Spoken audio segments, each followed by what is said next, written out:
الخمر والميسر والأنصاب والأزلام رجس من عمل الشيطان فاجتنبوه لعلكم تفلحون صدق الله العظيم.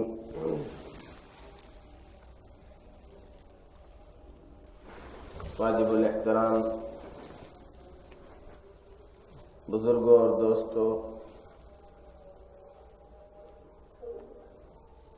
اللہ رب العزت والجلال نے انسان کو عقل کی نعمت عطا فرمائی ہے، جس کی شریعت میں بڑی اہمیت ہے۔ چنانچہ اسی عقل کی وجہ سے انسانوں کو دیگر مخلوقات پر ایک امتیاز عطا کیا گیا، ایک شرف اور برتری عطا کی گئی۔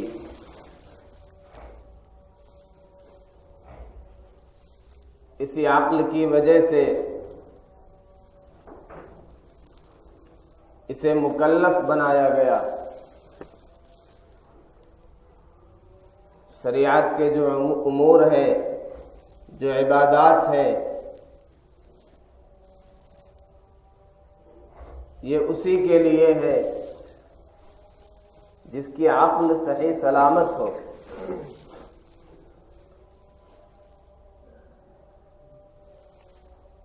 جو مجنون ہو اسے مکلف نہیں بنایا گیا۔ چنانچہ حدیث شریف میں ہے رفع القلم عن الثلاث، کہ 3 لوگوں سے قلم کو اٹھا لیا گیا، الصبی والنائم والمجنون۔ بچہ وہ مکلف نہیں ہے، سونے والا وہ مکلف نہیں ہے، مجنون جس کے پاس عقل نہ ہو وہ بھی مکلف نہیں ہے۔ تو شریعت کی نظر میں عقل کی بڑی اہمیت ہے۔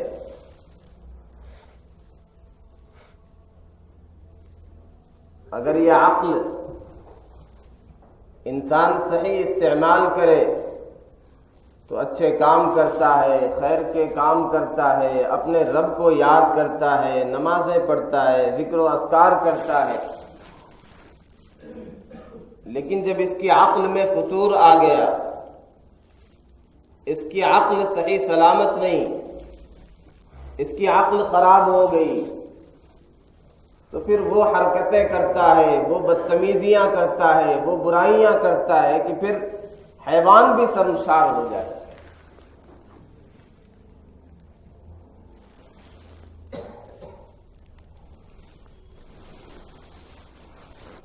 لهم قلوب لا يفقهون بها ولهم أعين لا يبصرون بها ولهم آذان لا يسمعون بها أولئك كالأنعام بل هم أضل۔ انسان جب اچھا ہوتا ہے تو ایسے خیر کے کام کرتا ہے کہ فرشتوں سے بھی سبقت لے جاتا ہے۔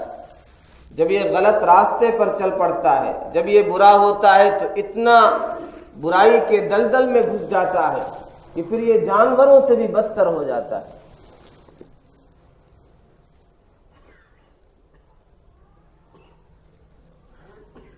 انسان جب نشے کا عادی ہو جائے، جب ڈرگس کا عادی ہو جائے، جب شراب پینے لگے، جب افیم اور چرس اور پتہ نہیں کیا کیا نام ہے، اس ساری چیزوں کا جب عادی ہو جائے، جب انسان کو یہ لت لگ جائے،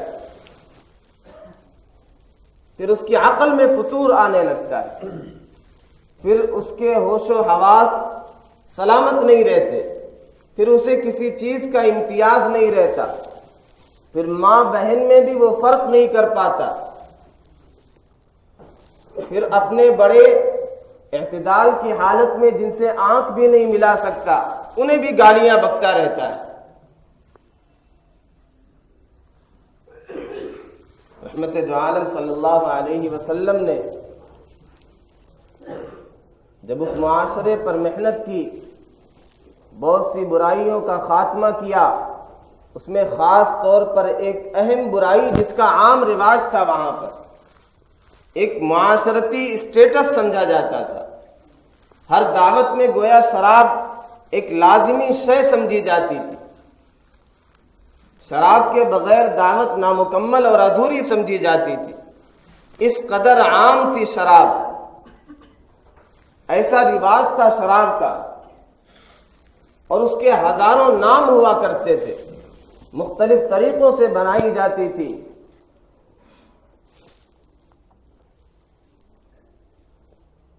بعض صحابہ جو سلیم الفطرت لوگ تھے، جو اسلام کے قبل ہی ان کی طبیعت میں سلامتی تھی، پاکیزگی تھی، انہیں یہ چیز ناپسند تھی۔ آقا صلی اللہ علیہ وسلم سے انہوں نے باقاعدہ درخواست کی، یا رسول اللہ یہ کوئی اچھی چیز نہیں ہے، اس سے بڑی خرابیاں ہیں، بڑی تباہیاں بربادیاں ہیں، بہت سے جھگڑے فساد کی جڑ ہے، اس بارے میں کوئی واضح اور شافی بیان آ جائے تو بہت اچھا ہوگا۔ اللہ تعالیٰ نے جب اس کی مذمت فرمائی، جب اسے حرام کیا تو ایک بارگی نہیں حرام کر دیا، بلکہ آہستہ آہستہ اسٹیپ بائی اسٹیپ اسے حرام قرار دیا۔ چنانچہ پہلے کہا گیا کہ یہ کوئی اچھی چیز نہیں ہے، اس کے علاوہ تمہارے لیے رزق حسن ہے، اچھی چیزیں ہیں، اچھا رزق ہے، اچھی روزی ہے، اسے استعمال کرو، اسے کھاؤ، اسے چھوڑ دو۔ تو پہلے یہ اشارہ کر دیا گیا کہ یہ کوئی اچھی چیز نہیں ہے، پھر دوسرے مرحلے میں، دوسرے اسٹیپ میں اس سے آگے بڑھ کر کے یہ کہا گیا يسألونك عن الخمر والميسر قل فيهما إثم كبير ومنافع للناس وإثمهما أكبر من نفعهما۔ کہ لوگ آپ سے سوال کرتے ہیں شراب کے متعلق اور جوئے کے متعلق، آپ کہہ دیجئے اس میں ان کے لیے نفع بھی بہت سارے ہیں۔ آج نوجوان یہی تو کہتے ہیں، جو نوجوان اپنے ساتھیوں کو اس کا عادی بناتے وہ یہی کہتے ہیں کہ اس سے ٹینشن دور ہو جائے گی، اس سے غم غلط ہو جائے گا، ساری پریشانیاں کافور ہو جائیں گی، سب بھول جاؤ گے۔ اتنی بڑی پریشانی تمہارے سامنے ہے، تمہارے سامنے روزگار نہیں ہے، گھر والوں نے تمہیں اپنایا نہیں ہے، تمہیں اس نے دھوکہ دیا ہے، اس کا ایک ہی حل ہے، شراب کے نشے میں مست ہو جاؤ، سارے غم غلط ہو جائیں گے۔ وقتی طور پر ایسا لگتا ہے تو تمہیں کچھ منافع بھی نظر آتے ہیں، اس میں کچھ فوائد بھی نظر آتے ہیں، لیکن آگے جو بات ارشاد فرمائی وہ ہمارے سمجھ میں آ جائے، وَإِثْمُهُمَا أَكْبَرُ مِن نَفْعِهِمَا۔ یہ شراب اور جوا جو ہے، اس کا جو گناہ ہے، اس کی جو مضرت ہے، اس کی جو خرابیاں ہیں، اس کے جو نقصانات ہیں، وہ اس کے منافع سے کہیں بڑھ کر کے۔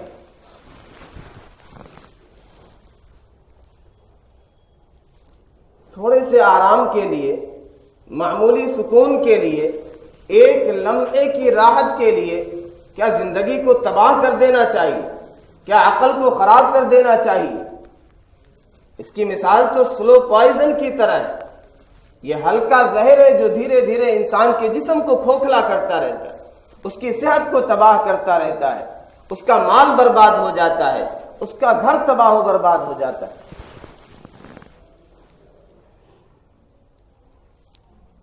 دوسرے مرحلے میں یہ کہا گیا کہ اس میں کچھ فوائد بھی ہیں، کچھ منافع بھی ہیں، لیکن ان کے گناہ ان کے فوائد سے کہیں زیادہ بڑھ کر کے۔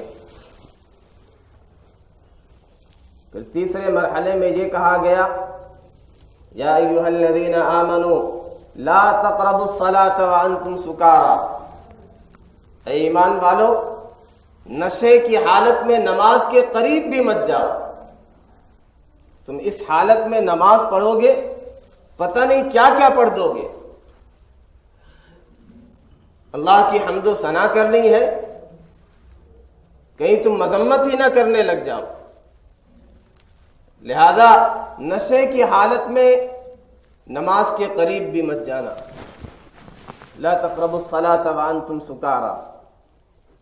اس سے آگے بڑھ کر کے اگلے مرحلے میں سیدنا عمر رضی اللہ عنہ نے کہا کہ یا رسول اللہ ہمارے لیے اللہ سے دعا کریے کوئی شافی، کوئی واضح، کوئی کلیئر کٹ بیان آ جائے اس بارے میں. اللہم بین لنا فی الخمر بیانا شافیا، اے اللہ اس بارے میں ہمارے لیے کوئی واضح بیان عطا فرما دیجیے، مسئلہ بالکل 2 4 کی طرح واضح ہو جائے تاکہ لوگ اس سے کنارہ کش ہو جائیں، اس سے دور ہو جائیں، اسے منہ ہی نہ لگائیں. چنانچہ اللہ تعالیٰ نے اس کی حرمت کا اعلان فرما دیا، یا ایھا الذین آمنوا انما الخمر والمیسر والانصاب والازلام رجس من عمل الشیطان. اے ایمان والو، شراب، انما الخمر والمیسر اور جوا، والانصاب اور یہ مورتیاں، یہ بت، والازلام اور یہ جو تیر جن کے ذریعے سے تم قسمت آزمائی کرتے ہو، جن سے تم فال نکالتے ہو، یہ ساری چیزیں غلط ہیں، رجس ہیں، گندگی ہیں، نجاست ہیں، ناپاکی ہیں، شیطانی عمل ہے. فاجتنبوہ، لہذا تم اس سے، اتنی غلط چیز ہے، کیا اب بھی اس سے نہیں بچو گے؟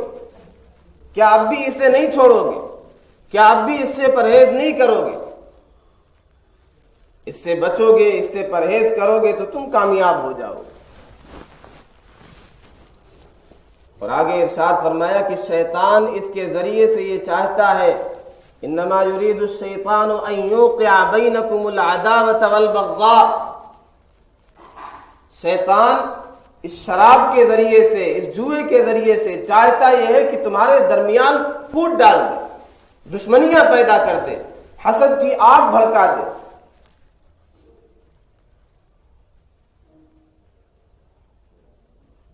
اور شیطان یہ چاہتا ہے کہ تمہیں اللہ کی یاد سے غافل کر دے، اللہ کے ذکر سے غافل کر دے، نمازوں سے تمہیں دور کر دے. فَهَلْ أَنْتُمْ مُنْتَهُونَ، کیا اب بھی تم باز نہیں آؤ گے؟ کیا اب بھی تم اس سے نہیں رکو گے؟ جب یہ واضح آیت آ گئی تو صحابہ نے مٹکے توڑ دیے، شراب نالوں میں پانی کی طرح بہ رہی تھی. جو شراب کا جام لیے ہوئے جس کے منہ کے قریب تھی، اس نے وہیں سے اٹھا کر کے پھینک دیا. اور آقا صلی اللہ علیہ وسلم نے جب اس کی مذمت بیان فرمائی تو صرف یہ نہیں کہ کہہ دیا کہ یہ حرام ہے، یہاں تک کہہ دیا کہ جن مٹکوں میں شراب بنائی جاتی تھی وہ بھی استعمال نہیں کرنا. چنانچہ آقا صلی اللہ علیہ وسلم کے پاس ایک قبیلہ آیا، صحیح بخاری کی روایت ہے، وفد عبد القیس. تو فرماتے ہیں کہ آقا صلی اللہ علیہ وسلم نے انہیں 4 باتوں کا حکم دیا اور 4 چیزوں سے، 4 برتنوں سے منع فرمایا. عن الحنتم والدباء والنقیر والمزفت. یہ وہ برتن تھے جن میں یہ شراب بنایا کرتے تھے اور جن میں جلدی سے شراب تیار ہو جاتی تھی، اس میں نشہ پیدا ہو جاتا تھا.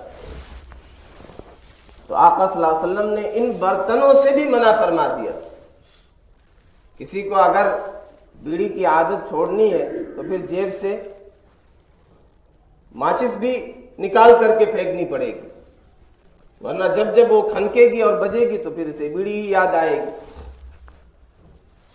تو آقا صلی اللہ علیہ وسلم نے اس کی مذمت بھی بیان فرمائی، اس کی حرمت کا بھی تذکرہ کیا، اور یہ بھی ارشاد فرما دیا کہ جن چیزوں کی وجہ سے اس کے قریب ہو سکتے ہو، اس کی یاد آ سکتی ہے، اس کا تصور تمہارے ذہنوں میں آ سکتا، وہ ساری چیزیں چھوڑ دو.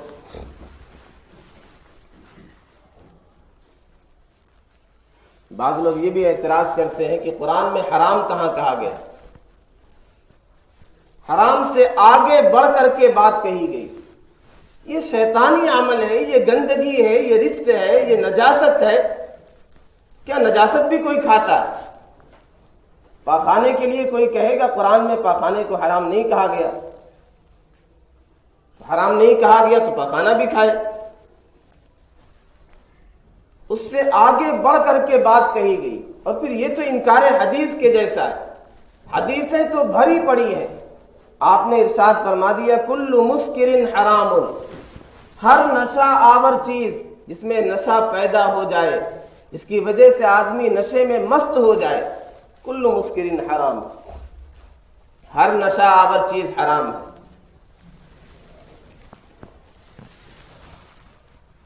آقا صلی اللہ علیہ وسلم نے بے شمار احادیث میں اس کے متعلق مذمت ارشاد فرمائی، وعید بیان فرمائی، اور آپ نے یہاں تک ارشاد فرمایا کہ شراب پینے والا جب شراب پیتا ہے تو اس کا ایمان نکل جاتا ہے، وہ نور ایمان سے محروم ہو جاتا ہے۔ لا یشرب الشارب حین یشربها وهو مؤمن، شرابی جب شراب پیتا ہے تو وہ مومن نہیں رہتا۔ اسی طرح آقا صلی اللہ علیہ وسلم نے ارشاد فرمایا کہ ان سے ملائکہ قریب نہیں ہوتے، یہ اللہ کی رحمت سے دور ہوتے ہیں۔ شراب پینے والا، شراب پلانے والا، شراب بنانے والا، شراب بیچنے والا، شراب خریدنے والا، اس کے لیے کسی بھی طرح سے تعاون کرنے والا، سب پر اللہ کی لعنت۔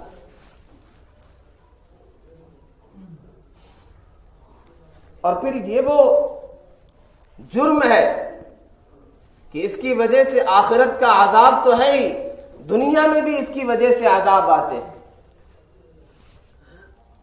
چنانچہ آقا صلی اللہ علیہ وسلم نے ارشاد فرمایا، حضرت انس رضی اللہ تعالی عنہ راوی ہیں، لَيَكُونَنَّ فِي هَذِهِ الْأُمَّةِ خَسْفٌ وَقَذْفٌ وَمَسْخٌ، اس امت میں بھی ضرور وہ عذاب ہوگا جو پہلی قوموں میں ہوا کرتا تھا، انہیں دھسایا جائے گا، ان پر پتھروں کی بارش ہوگی، ان کی صورتوں کو بگاڑ دیا جائے گا، انہیں بھی سور اور بندر کی شکل دے دی جائے گی۔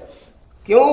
وَذَلِكَ إِذَا شَرِبُوا الْخَمْرَ، یہ اس وقت ہوگا جب شراب پی جائے گی، جب ناچنے گانے والی عام ہو جائیں گی، جب رقص و سرود کی محفلیں عام ہو جائیں گی، جب یہ حرکتیں ہوں گی، جب یہ جرائم اور گناہ ہوں گے، تو پھر یہ عذاب بھی آئیں گے۔ آج ہمیں یہ شکوہ ہوتا ہے کہ ہمارے حالات ٹھیک نہیں ہو رہے ہیں، ہم مسلسل ستائے جا رہے ہیں، پریشانیوں کے شکار ہیں، ظلم کی چکی میں پیسے جا رہے ہیں۔ کیوں یہ آفتیں نہ آئیں، یہ عذاب کیوں نہ آئے؟ ہمارے نوجوان تیزی کے ساتھ ان گناہوں کی طرف بڑھ رہے ہیں۔ آج نوجوان تیزی کے ساتھ اس بری لت میں مبتلا ہو رہے ہیں۔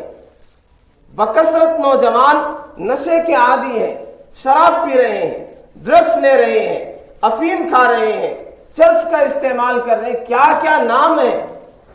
اور کیا شہر میں رہنے والے، کیا دیہات میں رہنے والے، کیا ہائر ایجوکیشن حاصل کرنے والے، کیا ان پڑھ اور جاہل، سب برابر ہیں، سب اس میں گھسے ہوئے ہیں۔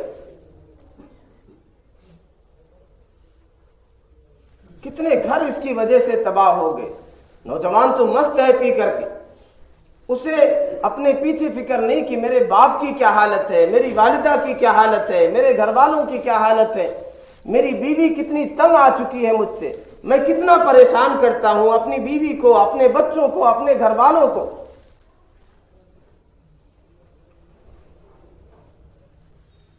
طلاق کی شرحیں اس کی وجہ سے بڑھتی جا رہی ہیں، گھر اجڑتے جا رہے ہیں۔ جب آدمی شراب پی لیتا ہے تو پھر کوئی بھی گناہ کر سکتا ہے۔ اسے تو خبائث کی جڑ کہا گیا، شر کی جڑ کہا گیا، برائیوں کی اصل جڑ کہا گیا۔ چنانچہ ایک روایت میں آتا ہے کہ ایک عابد تھا، سیدنا عثمان غنی رضی اللہ عنہ کا ارشاد ہے کہ پچھلی قوموں میں ایک عابد تھا جسے ایک بدکار اور فاحشہ عورت نے کسی طرح اپنے یہاں بلایا کہ تمہیں ایک گواہی دینا ہے۔ جب وہ گھر میں پہنچے تو اس نے دروازے بند کر لیے۔ وہ حسین و جمیل خاتون تھی، اس نے چند اختیارات دیے کہ تم یا تو زنا کرو، یا چھوٹا بچہ اسے قتل کرو، یا شراب پیو۔ اگر تم چھٹکارا چاہتے ہو، اپنی عزت چاہتے ہو، رسوائی سے بچنا چاہتے ہو، تمہیں ایک کام کرنا ہی پڑے گا۔ انہوں نے سمجھا، اس عابد نے سمجھا کہ شاید سب سے چھوٹی اور معمولی چیز شراب پینا ہے۔ قتل کرنا بچے کو، معصوم جان کو انتہائی سنگین جرم ہے، زنا کرنا انتہائی سنگین جرم ہے۔ بس یہ سمجھ میں آیا کہ سب سے معمولی چیز شراب ہے، چنانچہ انہوں نے شراب کو ہاتھ لگایا اور شراب کی جب ایک گھونٹ پی پھر مست ہو گئے، پھر وہ سارے کام کیے جو انہیں نہیں کرنا تھا، پھر زنا بھی کیا اور بچے کو قتل بھی کر دیا۔ یہ تمام برائیوں اور تمام فواحش کی، تمام شرور کی جڑ ہے۔ اس شراب کے نتیجے میں آدمی پیسے بھی چوری کرتا ہے، اسے خریدنے کے لیے پیسے چوری کرتا ہے، پی لیا تو ڈکیتی بھی کرے، چوری بھی کرے، باپ کو مارے، ماں کو مارے، بیوی کو مارے، طلاق دے دے، کیا کرے کچھ پتہ نہیں۔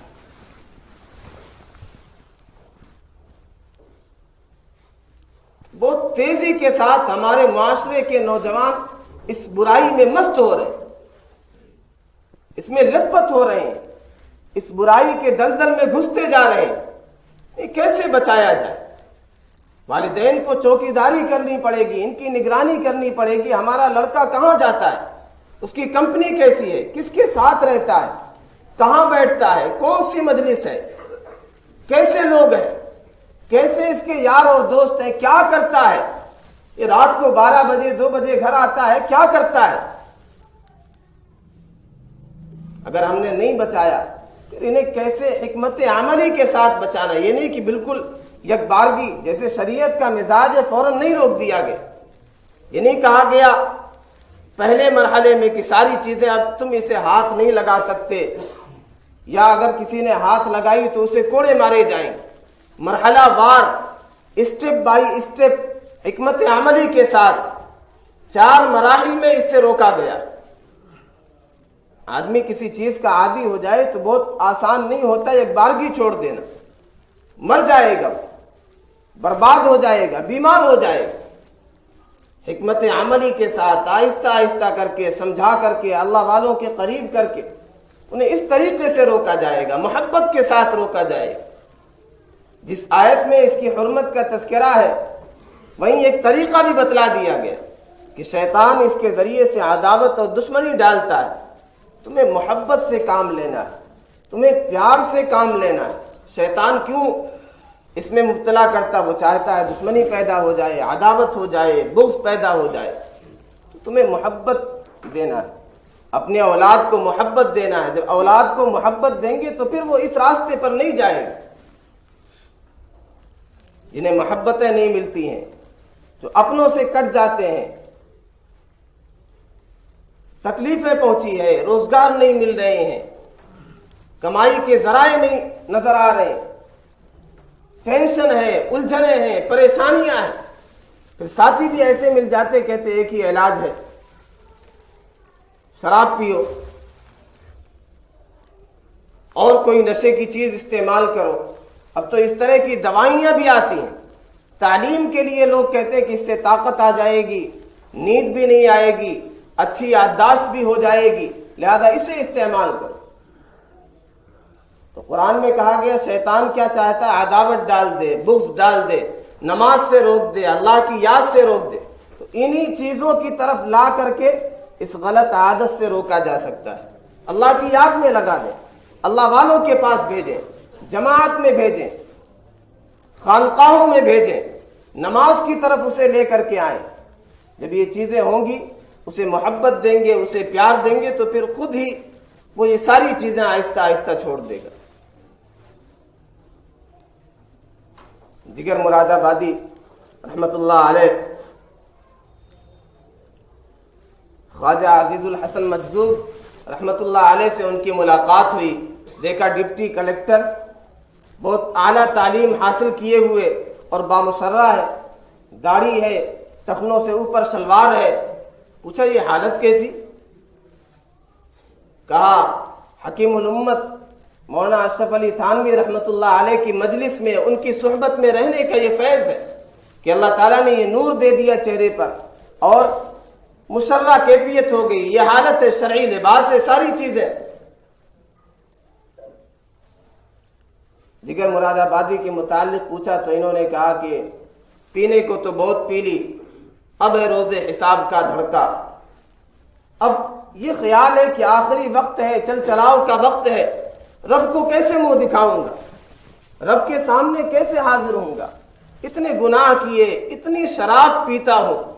ایسے شراب پیتے تھے، پھر اٹھا کر کے انہیں لے جا کر کے کمرے میں 4-5 لوگ ڈھکیل کر کے چلے آتے تھے، ایسے مست ہو جایا کرتے تھے۔ کہا میں بھی چلنا چاہتا ہوں حضرت تھانوی کے یہاں، لیکن وہاں بھی جا کر کے پیوں گا۔ خواجہ صاحب نے کہا پاگل ہو گئے ہو، مسجد میں جا کر کے خانقاہ میں پیو گے، ایسا نہیں ہو سکتا۔ یہاں آ کر کے حضرت سے اطلاع دی کہ وہ آنا چاہتے تھے، آل انڈیا شاعر، زبردست شاعر، میں نے ایسے ایسے جواب دے دیا کہ یہاں آ کر کے تمہیں پینے کی اجازت نہیں ہے، یہاں نہیں آ سکتے ہو، لہذا وہ نہیں آئے۔ حضرت نے کہا کیا غضب کر دیا تم نے، کیوں منع کر دیا؟ آقا صلی اللہ علیہ وسلم تو کافروں کے لیے اپنی چادر بچھا دیا کرتے تھے۔ وہ دیہاتی جس نے مسجد میں پیشاب کیا، آپ نے کہا کر لینے دو، بعد میں پانی ڈال دینا، تم نے یہ کیا غضب کر دیا؟ انہیں بلاؤ، مسجد میں نہیں پینے دوں گا، خانقاہ میں نہیں پینے دوں گا، میں اپنا ایک حجرہ اور کمرہ دے دوں گا، 12 بجے کے بعد ان کی مرضی۔ خواجہ صاحب نے جب آ کر کے اس کا تذکرہ کیا جگر مراد آبادی سے، تو زارو قطار رونے لگے کہ ہم تو یہ سمجھتے تھے کہ مولوی ہمارے دشمن ہوتے ہیں، ہمیں زانی، شرابی، بدکار اور پتہ نہیں کیا کیا نام دیتے ہیں۔ آج تو معلوم ہوا کہ ان سے زیادہ ہم سے محبت کرنے والے کوئی نہیں، ان سے زیادہ ہمارے مخلص کوئی نہیں، ان سے زیادہ پیارے ہمارے کوئی نہیں۔ چنانچہ حضرت کے یہاں گئے،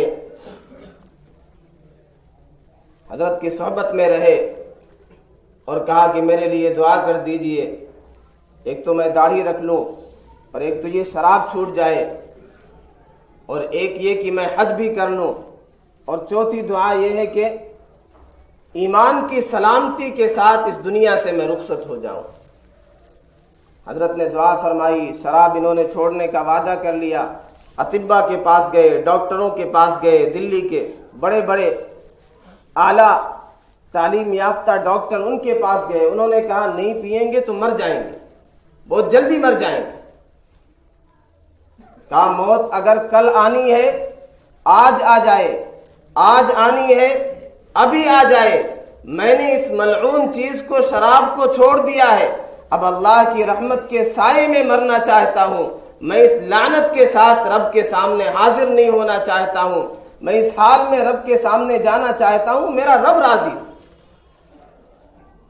یہ جواب کاش ہمارے نوجوانوں کے دلوں میں بھی پیدا ہو جائے۔ تو انہیں محبت کے ساتھ قریب کرنا ہے، عاصی سے، گنہگار سے نفرت نہیں ہونی چاہیے، گناہوں سے نفرت ہونی چاہیے، انہیں آہستہ آہستہ اپنے قریب کرنا ہے۔ ہم بھی تو بہت سارے نشے میں مبتلا ہیں،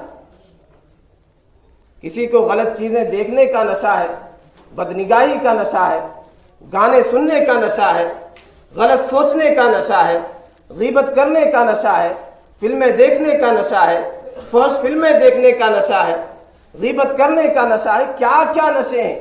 ہم بھی تو بہت سارے گناہ میں مبتلا ہیں۔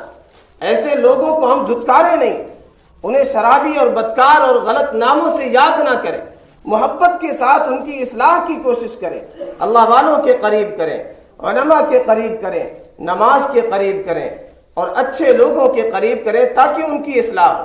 اللہ رب العزت والجلال ہمیں سمجھ عطا فرمائے، ہمارے معاشرے سے اس برائی کا خاتمہ فرمائے۔ وآخر دعوانا ان الحمدللہ رب العالمین۔